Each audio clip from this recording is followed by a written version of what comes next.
welcome to the spring bulb haul. It's time! So autumn may seem like an odd time of year to be already thinking about spring and summer, but if you want a beautiful display of daffodil, tulip, hyacinths in your garden, it's time to plan now and to get planting within the next few weeks. So I'm going to show you all the varieties that I picked up. Some of them are repeats from last year because I really love them. So let's get right in. Daffodils are typically deer resistant because they're part of the Allium family, so if you deal with deers in your gardens, they won't eat daffodils, so that's a really good alternative. The first one that I chose is a variety called Dahlia. So it has a really beautiful milk white flower with 5 petals, and the center and the petals are the same color. It's really beautiful and it grows about 50 centimeters tall, and it's one that's really good to naturalize. So if you wanted to plant that in grass, for example, for a more natural looking feel, that would be a really good variety.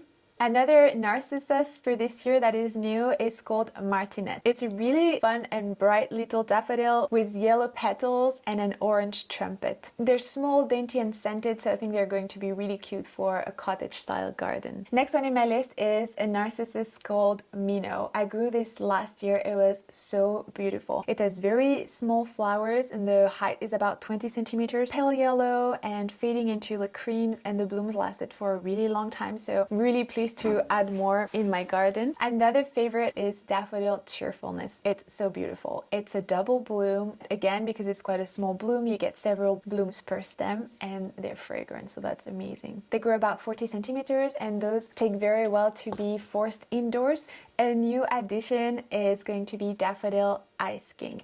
So it's another double daffodil. You can see a pattern here. They're really my favorite blooms for daffodils, so I couldn't resist many varieties. And again, it's in the whites and yellows and creamies, and it has really this puffy and really full center, which I think is going to be absolutely striking.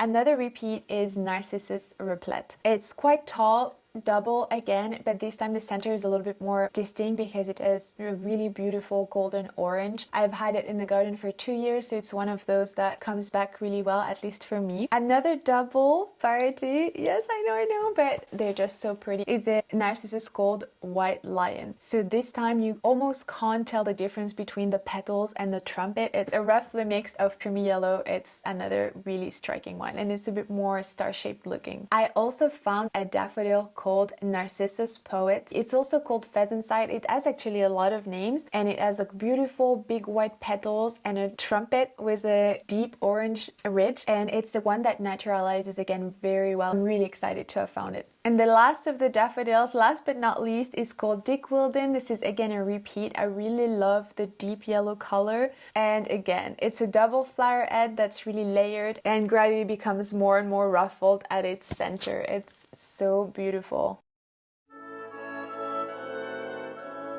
I also picked up a couple of hyacinths, but I know I'm going to add more because those are really good to force inside and a really lovely addition for all the Christmas and holiday season. So I already picked up 2 varieties, one white called Snow Crystal and a light blue called Delft Blue. I can't wait to prepare little compositions and little vignettes with them. I actually have a couple of videos that I'll link below that I did last year, so it's super simple. Typically you find them at the garden center and either they're grown on for you or the bulb has been prepared, so all you need to do is pop it on a bit of soil and you're ready to go.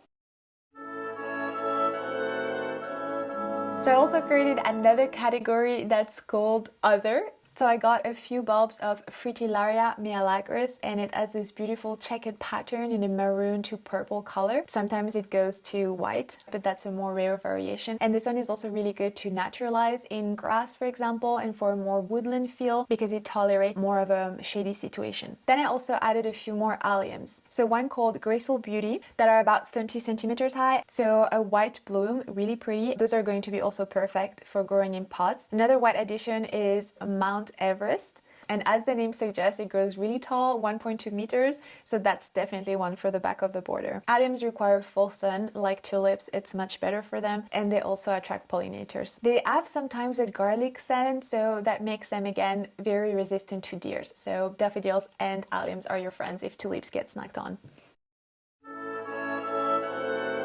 Maybe for the most awaited part of the video, the tulips. So typically they're the star of the show, although my love for daffodils is growing.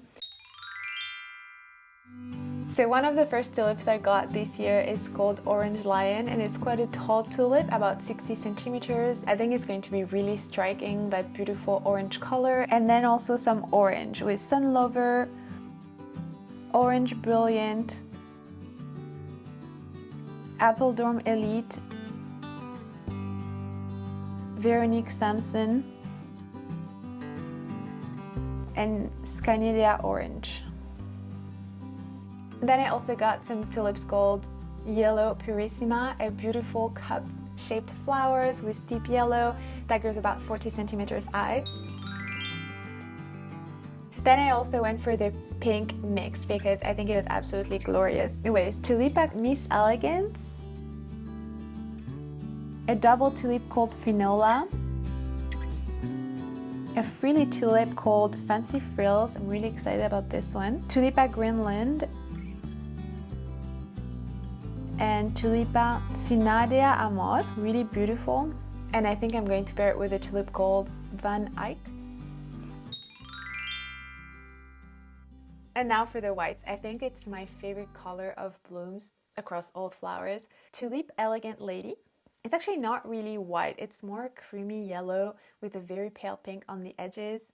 Then I have Tulip White Prince, which start with the pale lemon yellow and then fades to a creamy white. It's really beautiful and it's early flowering. Then I have Tulipa Purissima, which is part of the Forsteriana family. It grows about 50 centimeters tall and it's quite early flowering, and again the white is a bit more creamy. Tulip Spring Green I think is one of my favorite because it does that contrast between green petals and white petals. It makes it really beautiful and really peaceful to look at. Another repeat is Carnaval de Rio. I didn't think I was going to like it so much. It's white with almost like a paintbrush stroke of red, and the foliage also is really beautiful. It's light green but with white edges. I'm also repeating Tulipa Purple Prince. I had it in the front garden with Muscari, and then I had Daffodil Replet, and then the Purple Prince that came through. It was absolutely beautiful. Anyways, Tulipa Claudia, Tulipa Blue Diamond, Tulipa Flaming Prince that looks a lot like Carnaval de Rio, and Parrot Prince. I'm really excited about parrot tulips. I tried some a few years ago but they didn't take on really well, so I'm excited to try again. And then back in the reds with a double tulip called Tulipa Miranda, Tulipa Pallada, Tulipa Dulce Minuet, Peter de l'Ur, Tulipa Lien van der Mark, another Triumph tulip. It's really showy with really bold and big flowers. That probably turned out to be a really long video, but I don't think we can have too many pretty pictures of bulbs, so I hope it inspired you to create your spring gardens. There's still time for you to plan it now, and I hope you'll have a really beautiful spring show, and you can of course pop in on my Instagram. I'll let you know exactly when I plant my bulbs. And anyway, I'll probably be doing a video, I'm not sure, but I'll try to film as much as possible of the planting process, if that helps, and share it with you. And I'll see you next time. Bye! Yes, I am Googling everything so I have the picture in front of me. Isn't this gorgeous? I really love that gnarly pumpkin. I think it's perfect for October decorating.